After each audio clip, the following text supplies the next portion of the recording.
سورج کی قسم اور اس کی دھوپ کی،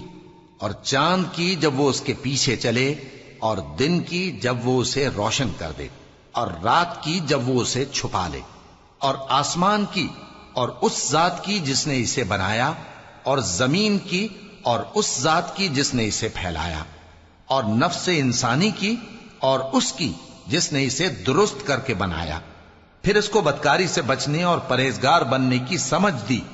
کہ جس نے اپنے نفس کو پاک رکھا وہ مراد کو پہنچا، اور جس نے اسے خاک میں ملایا وہ نامراد رہا۔ قوم سمود نے اپنی سرکشی کے سبب پیغمبر کو جھٹلایا۔ جب ان میں سے ایک نہایت بدبخت اٹھا تو اللہ کے پیغمبر صالح نے ان سے کہا کہ اللہ کی اونٹنی اور اس کے پانی پینے کی باری سے خبردار رہو، مگر انہوں نے پیغمبر کو جھٹلایا، پھر اونٹنی کو مار ڈالا، تو ان کے رب نے ان کے گناہ